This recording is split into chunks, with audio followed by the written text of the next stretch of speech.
গলার আওয়াজ কানে আসতেই সচেতন চোখে তাকালো সে। বাসায় কোনো চোর ডাকাত এলো না তো? প্রশ্নটা নিজ মনে আলোড়নের সৃষ্টি করতেই প্রজেক্ট ফেলে জানলা দিয়ে বাইরে উকিঝুঁকি মারতে লেগে পড়ল। হুডিওয়ালা জ্যাকেট পরে কোনো নারী প্রতিমাকে মাঝরাতে লুকিয়ে লুকিয়ে গেট থেকে বেরোতে দেখে চোখ বড় বড় করে ফেলল নিশান।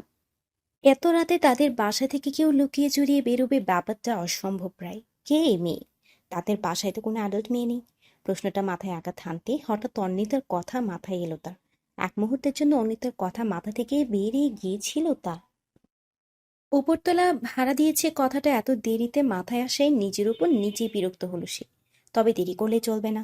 এত রাতে কোনো মেয়ে এরকম গেট আপ নিয়ে ভালো উদ্দেশ্যে যে বাড়ি থেকে লুকিয়ে লুকিয়ে বেরোবে না তা স্পষ্ট। সেই কথার রেশ ধরেই অর্ণিতার পিছু নিল নিশান। হেলমেট পরে নিজেকে আড়াল করে স্লোলি বাইক চালিয়ে অর্ণিতার থেকে বেশ খানিকটা দূরত্ব রেখে তাকে ফলো করতে লাগলো সে।